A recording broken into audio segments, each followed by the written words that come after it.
Welcome back to the City Current Radio Show. I'm your host, Jeremy Park. We're coming to you from our home studios because we want to make sure everyone is safe and healthy.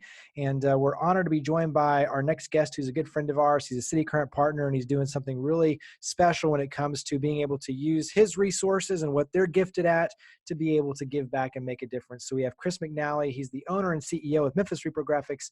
How are you doing, Chris? I'm doing well, Jeremy. How are you doing? Doing well, staying safe and healthy, because obviously that's the key for all of us. Give us a little bit, when you talk about Memphis Reprographics, let's start there. And so you are heavy into kind of the commercial space, blueprints, design, but you do so much more. So give us a little history for Memphis Reprographics. Well, this is our 10th year in business, ironically, as a new decade.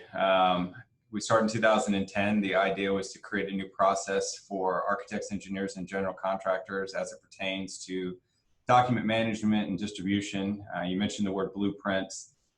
That's kind of the way it used to be, was the idea of physical documents. And while they still exist, there's a greater need, especially now as we transition more into the digital space, into the digital dissemination of information, the management of that information, storage, how it's conveyed to prospective bidders, design team members throughout the life cycle of a project from concept to completion. On your end, you and your team have a really cool vantage point because you get to see so many of the projects, the growth, renovations, things for the city, but you see them way before any of the public ever sees it. And so talk about that unique vantage point where you get to see things, in some cases, kind of a decade before they ever come into existence, but also too, the standpoint on your end of having a trained team and staff that can look at these things and make sure that you're good stewards of those opportunities. Absolutely. You know, when we started the company in 2010, Memphis was a different landscape than it is now. Obviously, we see cranes, and maybe not to the extent that people would want from the Nashville perspective, but there's a lot of construction going on right now, and there's going to be a lot of construction. There is a lot of development, and a lot of it's phased. So we may be in the early phases now, and as you alluded to, there is a lot more to come. Obviously, there are variables that could hedge some of that, but there are a lot of work in progress, buildings or concepts that have already been funded and have already been slated from some of the biggest names in town that are going to go forward. And there are a lot of companies investing in Memphis. So we do get to see it early on in concept phase when somebody's maybe interviewing for an RFP or RFQ, or an architect is designing the initial concepts for the particular owner or developer. Obviously, with that comes a lot of confidentiality because with the right investment, we probably would be a completely different firm at this point. But it's really cool to see the Memphis landscape change. And I believe personally, as my staff, it's changing for the better. We've got a lot of really cool things happening in this town, city, and a lot more on the way, a lot more on the way. You mentioned technology and timing, and also to the ability to safeguard information, obviously.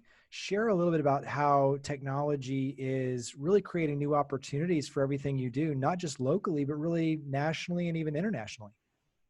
Sure. So, I mean, our business model is adaptable and borderless. That's what we set out to do, is to do something that was different, that wasn't part of the big box. And this was even before Amazon really kind of hit the scenes, or that mentality in retail, B2B, B2C kind of changed.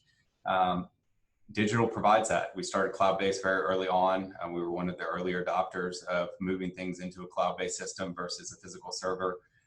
Dissemination of information. I mean, you can Google construction software programs and there's 2 million plus hits. So coming into the space and creating more of an advisory and consultative role has helped us and helped our clients kind of form a partnership and a team dynamic versus a commodities-based approach, which is what a lot of people tend to think of a printer, if you will. So we try to defy that stereotype as best as we can. I know one of the unique things is, just from a specialization, you and your team see so many different projects that in many cases, you can catch some small things that might go through the process without somebody necessarily catching it. And so talk about kind of that vantage point of being able to see so many. And so you pick up on things and you can notice, hey, wait a second, that looks perfect, that looks right, but maybe we need to go back and ask a question over here, just so that in the end, everyone is protected. So we started evolving our QA checks a long time ago. And if you think about the complexity of projects, it is absolutely mind-blowing how complex projects are. And obviously it scales exponentially based on the size of the project. So I mean, a small little retail tenant build out could have multiple RFIs, requests for information, changes, updates, addendums, all of that. Scale that to a large project, an Amazon distribution facility, a large FedEx secondary, insert the convention center, insert any project here, and there are a lot of room. There is a tremendous amount of room for a small little mistake to compound exponentially, which can cause significant delays in the project. So our staff has kind of been training themselves over the years. I mean, all we do is see documents day in and day out. So we see a lot of documents, thousands of documents. And so we're very used to looking for commonalities and things that occur in those documents to prevent that kind of snowball effect from happening for our clients, which, you know, it may save them, you know, a couple $100 in printing costs on the front end, but it's going to save them a couple $1 million in schedule delays, the wrong fabrication panels, or the building being built in the wrong spot. I mean, the stories, the horror stories are just, I mean, it's That'll bad. be a whole nother show. Yeah, it's unique, the things that come in. I mean, the water cooler talk that happens at our front counter is quite interesting when you hear about all the things that happened or didn't happen on some very, very public and very visible projects. Well, switching gears, your team, your family, very passionate about Memphis in the Mid-South. And share on your end, because this will lead into the coloring book and how you're using your resources, but share your perspective on Memphis being your home, your commitment to that. Talk about what community means to you. I grew up in a small town where my parents still are. We had that small mentality of knowing everybody, and moving to Memphis, that kind of carried on. I mean, Memphis is a big city, but we know everybody and we treat everyone with respect in this small town courtesy. And that was something I really loved. And we've been here for 20 years now. My son is here. We're 4 years old now. He was born at Methodist in Germantown. And this is our home, and I love it. My wife loves it. There's so many opportunities here. My staff loves it. And all of them are on board for helping the city move forward, helping the city grow. And what can we do as an organization, or what can we do as individuals to be contributing members of society? I mean, I think that's the biggest thing is that there is no I anymore. I mean, we're all in this together. Bad, worse, better, it doesn't matter. If we band together, we can pretty much accomplish anything. All of that is the perfect segue with your wife, your son, Liam, your team, using your skills, giving back. We're in this together. So talk about the coloring book. So when all of this hit, you know, we're a printing company. We wanted to see how we could help. And we were looking at DIY masks. We were looking at printing hospital gowns. Like, could we reconfigure machines? And we were trying to come up with something that we could do to help. Like, what can we do? Well, we have printing equipment and can print a lot of things. So my wife, who is absolutely amazing, is a stay-at-home mom with our son Liam, was coming up with all these creative ideas to create these daily engaging activities for exploratory learning based on, you know, STEAM or STREAM or STEAM, all of these different things, like lesson plans borderline with activities tied around. And my son loves buildings, absolutely obsessed with construction. Like, he's had 3 construction themed birthdays now. And so every time we drive around Memphis, he's like, oh, look, there's the pyramid, there's Crosstown, there's this. He reads Goodnight Memphis bi-weekly, probably 35, 40 times. I mean, it's crazy. He knows the book by heart. And so, and we've done tours now that you can't get out. We've driven around, stayed in the car where we can see the different locations. And so I was like, man, he would really love a book that's about Memphis that he could actually color, and then throw in a few pages in the back where you could draw your favorite building. So we got together, we started collaborating, and we're like, wow, there are a lot of cool spaces in Memphis. There are amazing places that may not be able to go to now, but when this is all over with, we can all come back together and we can go enjoy these insanely creative spaces that were designed by architects and built by contractors. And so that's what we did.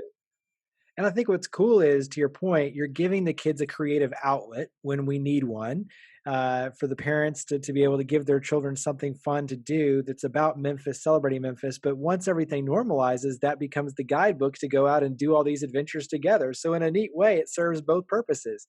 Share, tease us a little bit with some of the different buildings. You mentioned the pyramid, Shelby Farm. So there's a lot in this. Tease us a little bit. Sure. So it's about my son Liam and Mr. Blueprint. Mr. Blueprint is a character we created to kind of help be the guide and take you through kind of the Memphis scene, from Graceland to Crosstown, this amazing architecturally designed vertical village for people to live, laugh, play, and work. That has won international accolades to Ballet Memphis, right down the street. We included the pyramid. We talked about all the amazing hospitals. We've got incredible biomedical in this city. And while you may not want to go visit those unintentionally, it's incredible that we have them, and they're growing and expanding so fast. And I mean, we've got this airport that they're redesigning. It's going to be really cool. And I've seen the plans. It's insane what they're going to do with that place. And so there's all these cool things that you can see in Memphis, and there's a lot of great restaurants in this town that we miss, absolutely just really, really miss right now. And so we're excited to get back out when this is over with and enjoy that. So we put a word search in the back to allow people to kind of find their favorite restaurant, or I guess our favorite restaurants, but, and give a shout out to some local restaurants just to, give them some love. So you've made this freely accessible so anyone can go to your website and download this. And then for organizations that are serving youth, you've basically offered up and said, hey, we'll print these. We'll make this very, very easy. So talk about where we can go, your website, how all this works. So you can go to our website, MemphisReprographics.com. It's on our homepage. You click on it. It takes you to a landing page to download the file. You can print it.